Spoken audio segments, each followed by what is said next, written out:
नमस्कार भक्तों, स्वागत है आपका आपके अपने चैनल भक्ति सार में। क्या आप जानते हैं कि ज्येष्ठ मास में एक लोटा जल दान करने से भी ऐसा पुण्य मिलता है जो बड़े बड़े यज्ञों से प्राप्त करना कठिन होता है।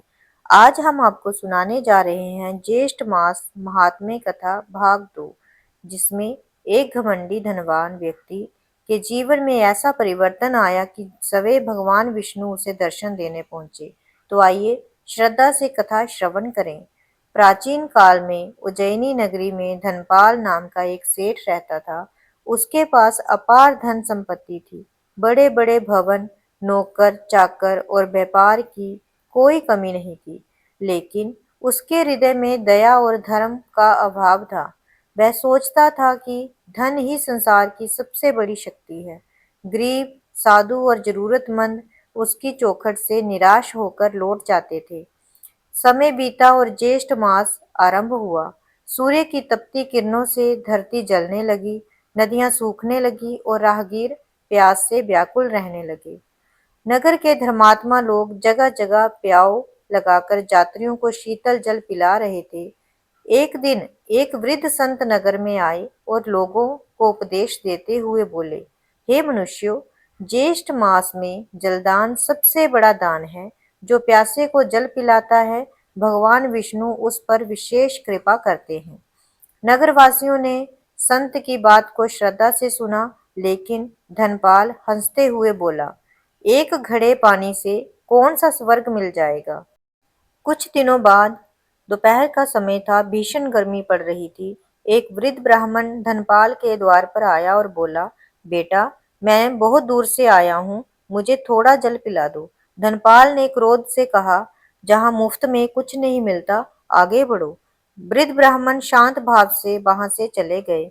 वास्तव में वह कोई साधारण ब्राह्मण नहीं थे, स्वयं भगवान विष्णु उसकी परीक्षा लेने आए थे। उस रात धनपाल ने एक विचित्र स्वप्न देखा। उसने देखा कि वह एक तपते हुए रेगिस्तान में अकेला भटक रहा है। चारों ओर आग जैसी गर्मी थी। उसका गला प्यास से सूख रहा था। वह पानी पानी पुकार रहा था, लेकिन कहीं जल नहीं मिल रहा था। अचानक उसे एक सरोवर दिखाई दिया। वह दौड़कर वहां पहुंचा, लेकिन जैसे ही जल लेने लगा, सरोवर सूख गया। तभी आकाशवाणी हुई, जिसने प्यासे को जल नहीं दिया, उसे जल का सुख कैसे मिलेगा। धनपाल भयभीत होकर जाग उठा। सुबह होते ही वह उसी संत के पास पहुंचा। रोते हुए बोला, गुरुदेव, मुझसे बड़ी भूल हो गई, कृपया मुझे क्षमा करें। संत ने कहा, पश्चाताप तभी सफल होता है जब मनुष्य अपने कर्म बदलता है। यदि सच्चा प्रायश्चित करना चाहते हो तो ज्येष्ठ मास में जलदान करो, अन्नदान करो और भगवान विष्णु का स्मरण करो। उस दिन से धनपाल का जीवन बदल गया। उसने पूरे नगर में अनेक प्याऊ लगवाई। जहां भी कोई प्यासा दिखाई देता, वह उसे स्वयं जल पिलाता, गरीबों को भोजन करवाता, साधुओं की सेवा करता, हर दिन भगवान विष्णु के मंदिर जाकर भजन कीर्तन करता।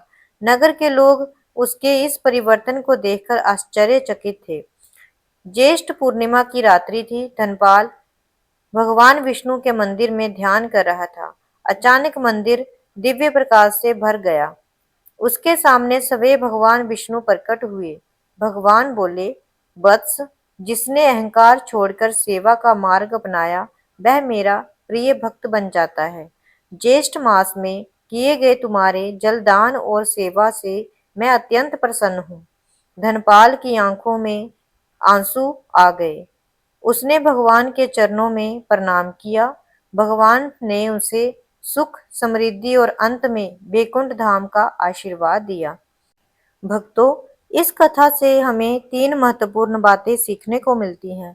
ज्येष्ठ मास में जलदान महादान माना गया है। अहंकार मनुष्य का सबसे बड़ा शत्रु है।